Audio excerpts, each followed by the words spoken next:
do the intro first? Okay.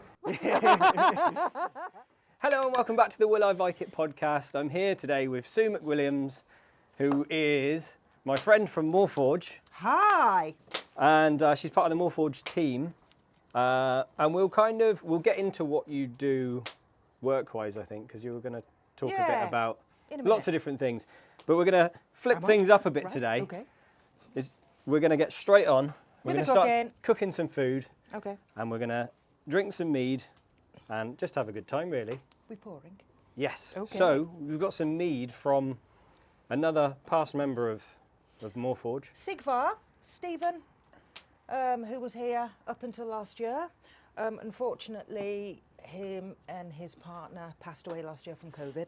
So when he died, we were given quite a few bottles of mead by the family, by daughter and son, which was really nice of them. It was very Sigvard nice. had a really good relationship with Moorforge and used to come along nigh on every day to... He'd turn up just to to every be part event. of, and the events, just to be part And of bring mead. Moorforge and bring mead Yeah. and bring his wonderful personality, and it's just a shame what happened.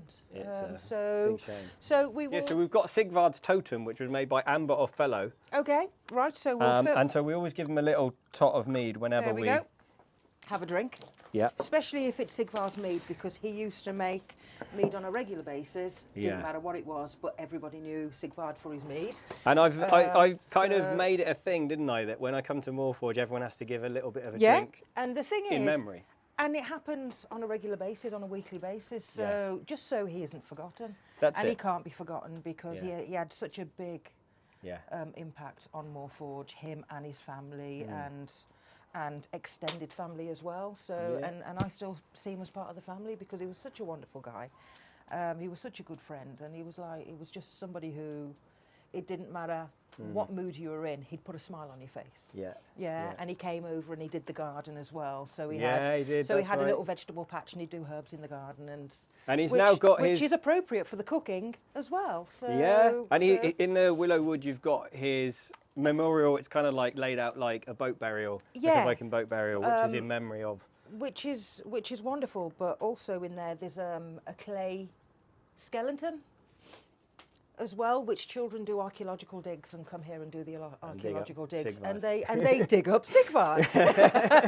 But also Adam Parsons, who is also part of Moorforge as well, and he's like an advisor, archaeology advisor to us, and the person that we go to, apart from yourself, of course.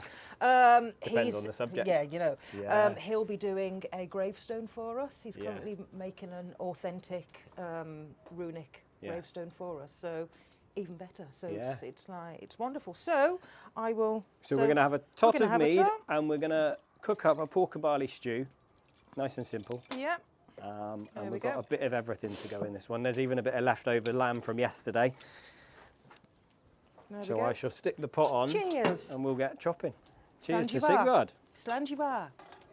Yeah. So we're going to quickly chop up these veg and get them on, because I think people are getting quite hungry. Do you peel? Do we peel? I don't peel. You don't peel? Then we're not peeling. Well, that's fine. I don't peel anything.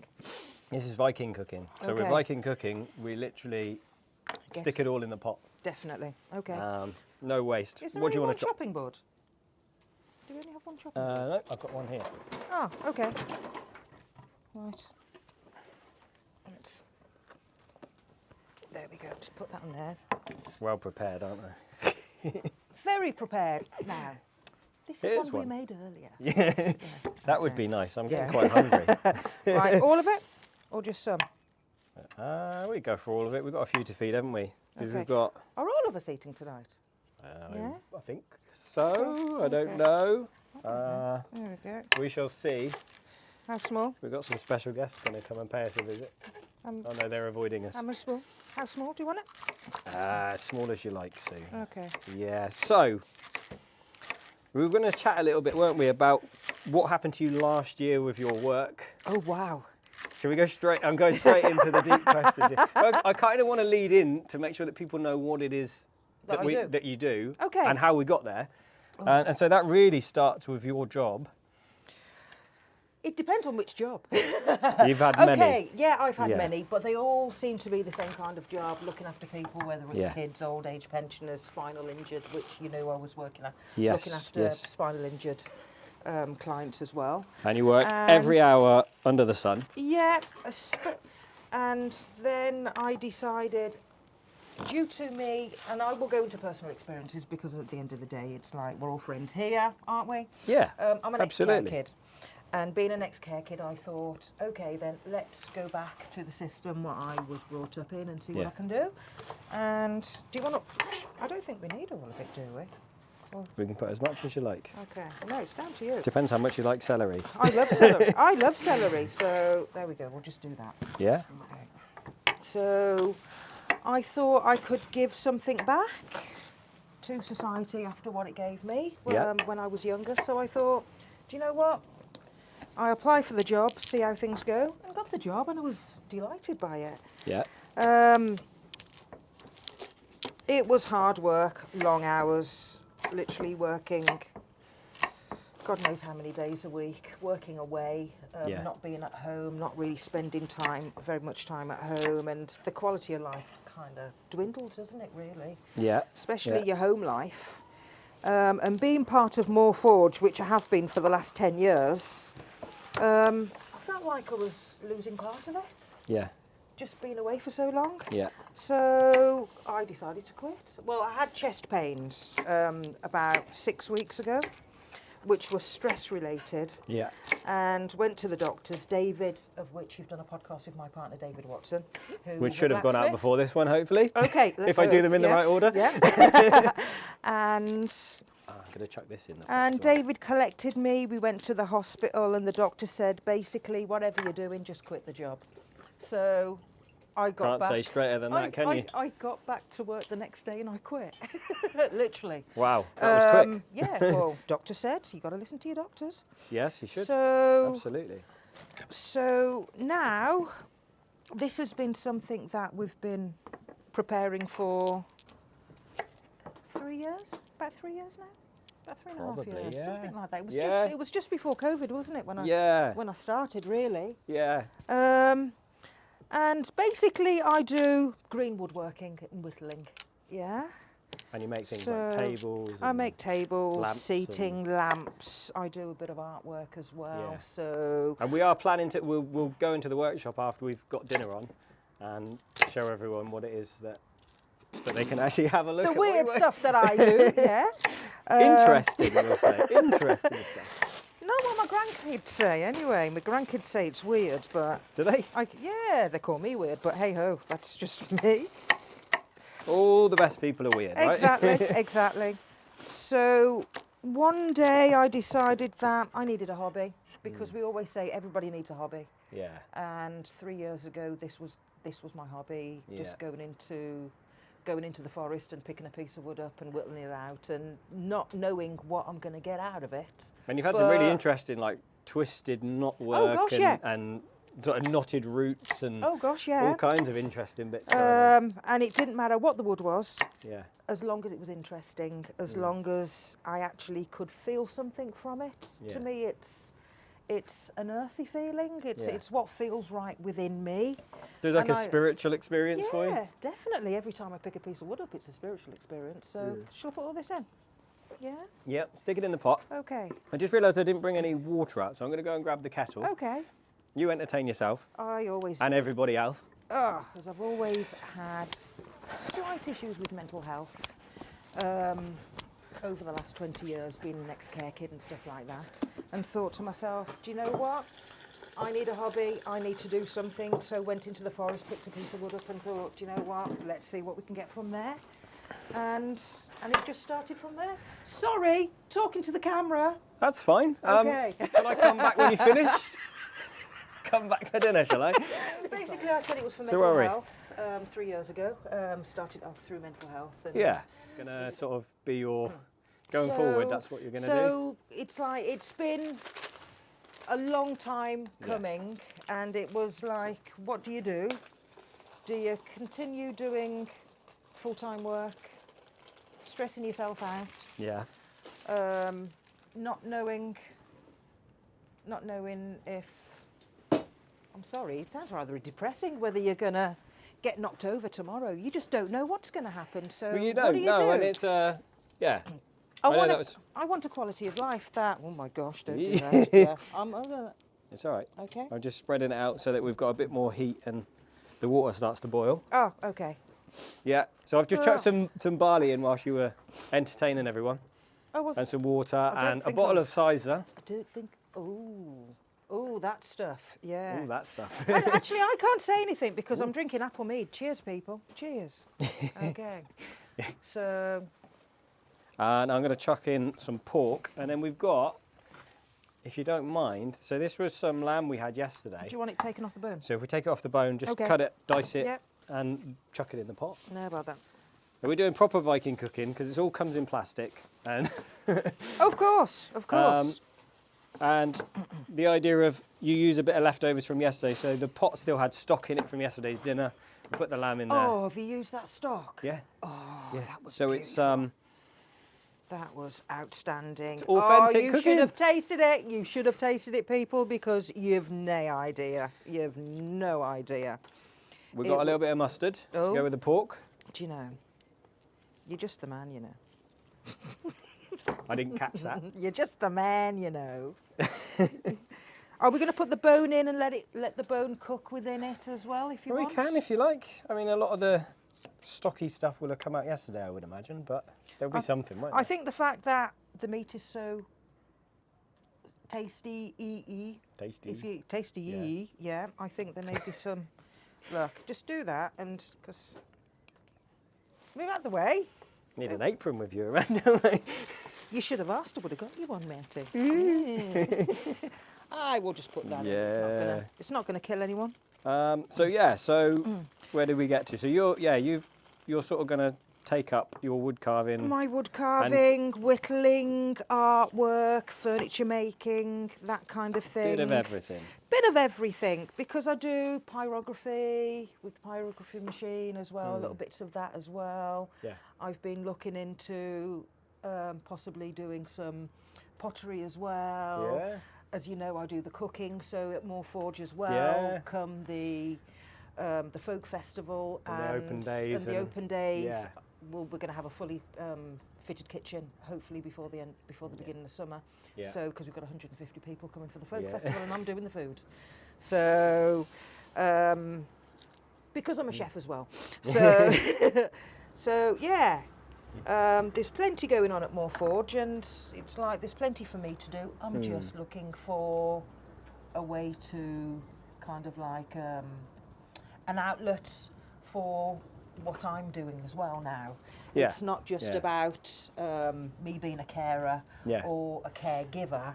It's like I'm a woodworker as well. It's like I'm a person. It's like everything is disposable in this society. Everything is just throwaway, and I want to look for. It's like I use decaying wood for a lot of the stuff what I do. Let it dry out, and then it creates unusual shapes. Let it dry out, and then I'll show you after. I have different stages of it, so you'll see the actual different stages from start to finish.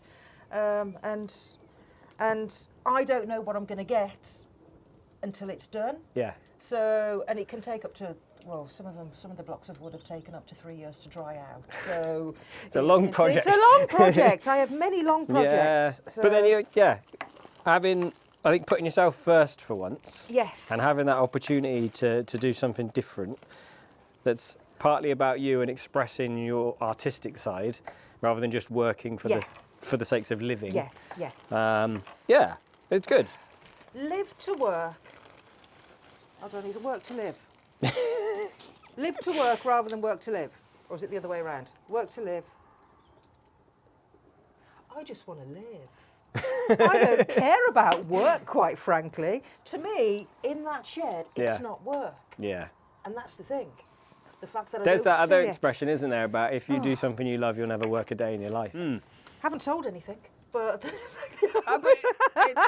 it was a hobby, and now it's going to become a bigger part of your life, really. It is. Which is why I wanted to get you on the podcast, was to talk. So that's why it was taking so long to get to what does Sue do, because it's a story, isn't it? It's a story of me wanting to change my life, change my mindset. Yeah.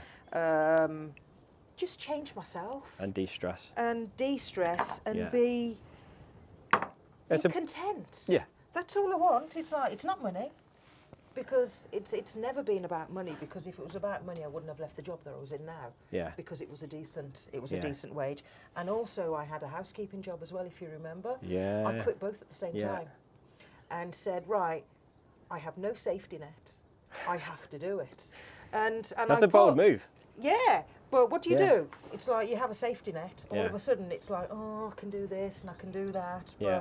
And then it's like you walk away from what you originally wanted to do. Yeah. So, and I thought, I'm not doing that. I'm not doing that at all. If I want to do it, I'm going to do it 100%. So, yeah, we'll have to wait and see then. Can I put this in? Yes, you can. Okay. Right, so we've left our dinner to cook, which is our pork and barley stew. And Sue's brought me over to talk a little bit about the workshop, as we've mentioned a few times, which is your lovely shipping container. Okay, weird and wonderful. There's wood everywhere.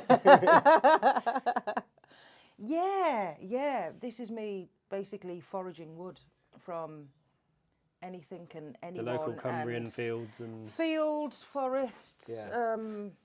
The beach. There's loads of beach stuff there. I just get them from anywhere and everywhere. If I find a piece of wood or see one, I'll just stop the car. I stop the car and just pick it up. Shall we do some, like, if I get behind the camera? I hate that word, basically. Yeah. Right. Yeah. So we're gonna... Okay. Because then you can get a closer look. Because if I'm doing it from over there, people can't see the sort of thing you're talking about here. Okay, so this is an ivy vine.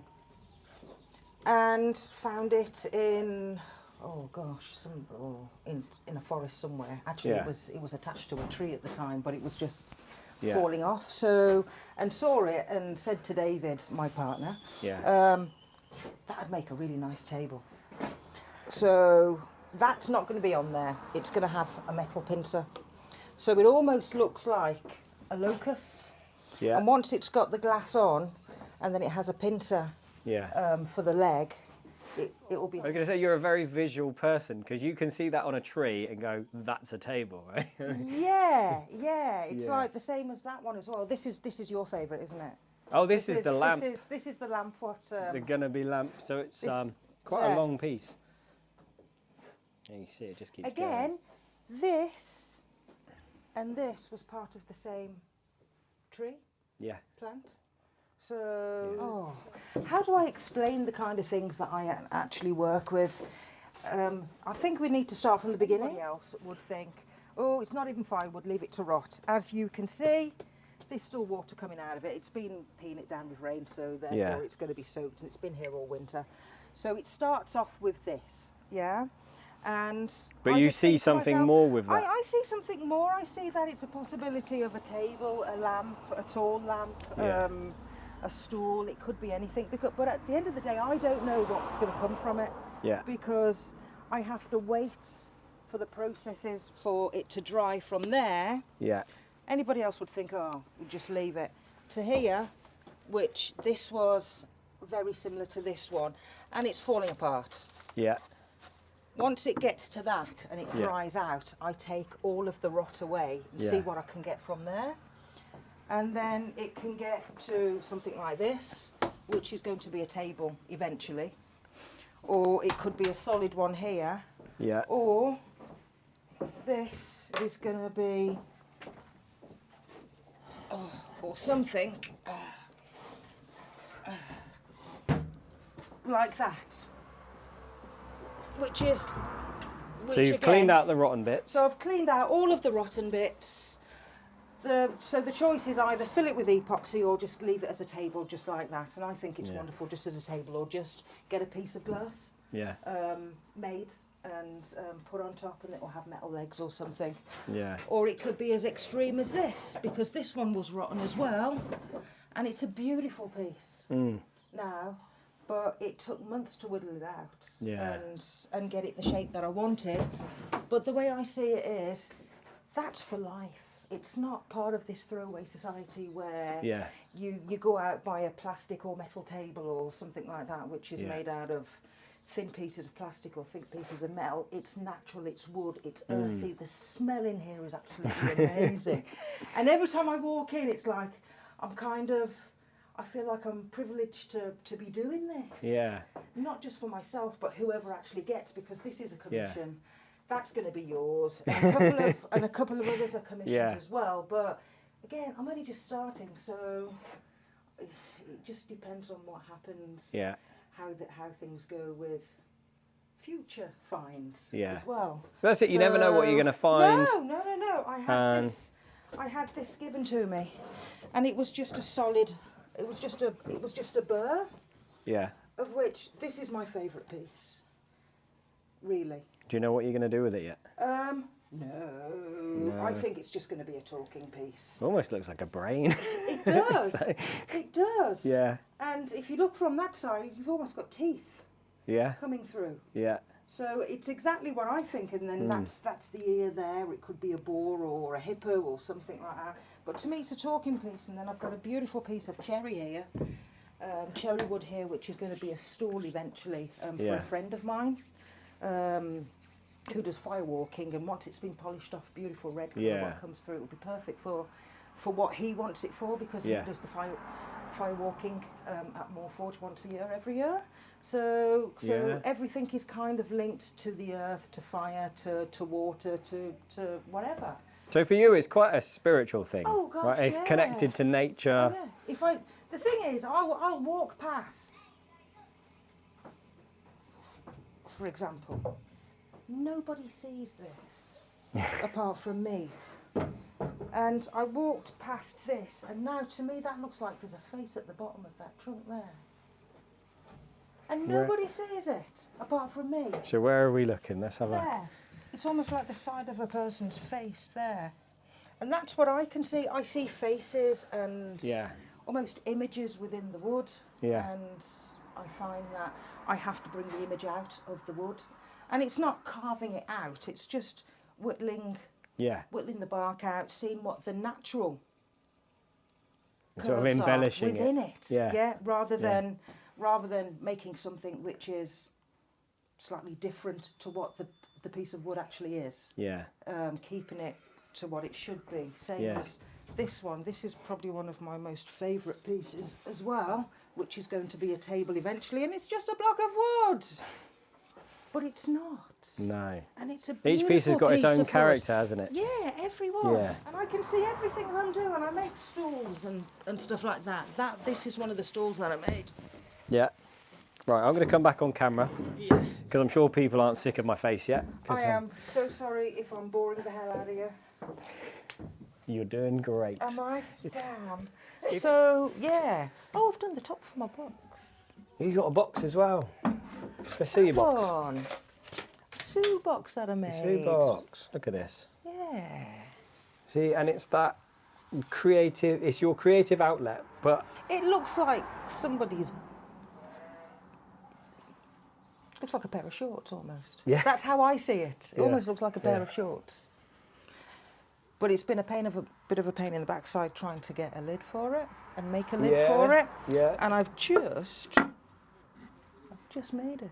Well, there you go. So I don't know whether I'm going to sell it. Yeah. Because it's taken too long. Because that was literally done by hand. Mm.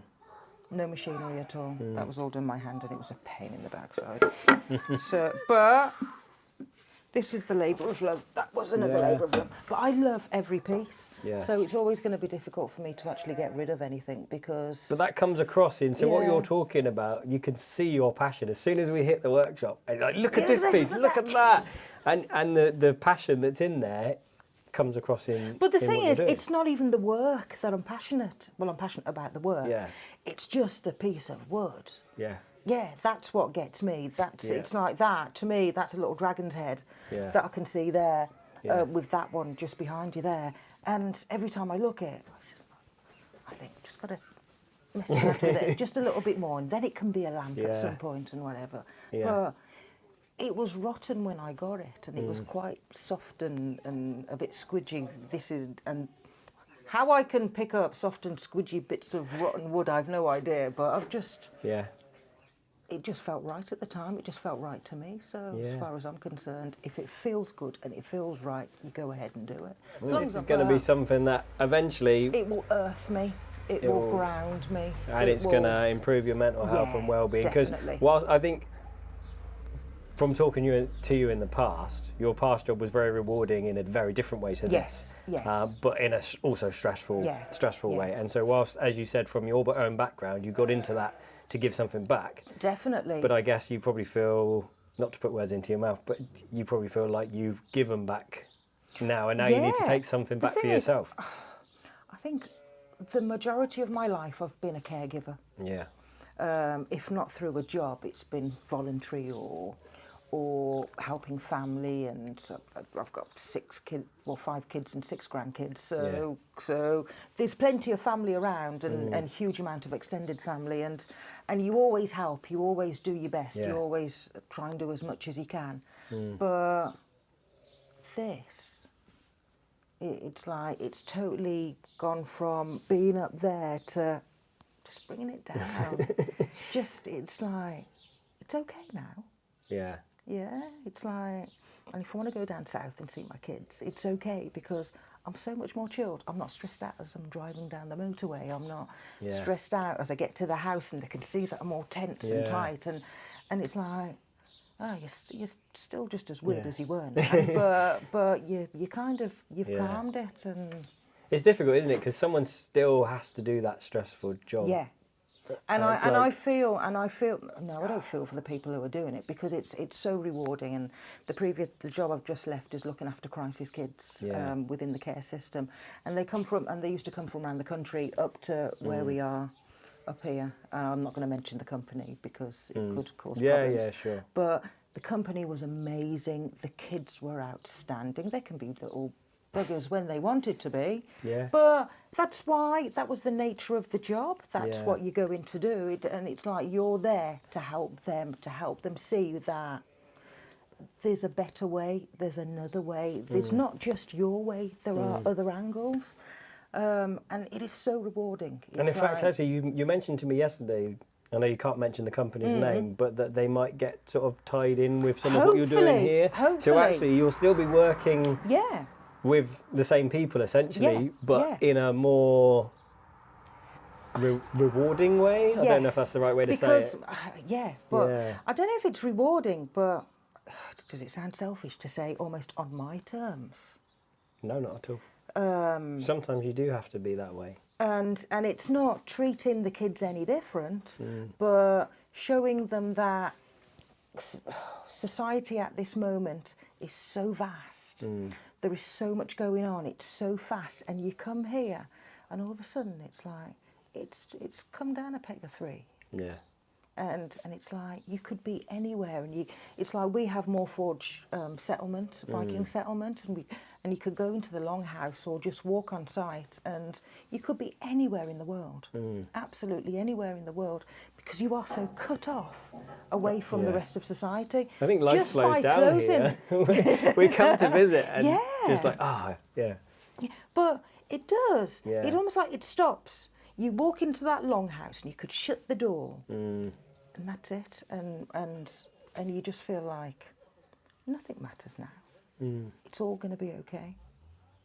And that's exactly how I feel about doing the woodwork as well. Yeah. And if I can make a bit of money on it as well, that would be really nice. But we just have to wait and see what happens. But I will be, hopefully, having a website and stuff like that, and making more stuff and actually finishing items. Yeah. So well, once you do, I'll make sure to share it out and stuff, and so that people can see it.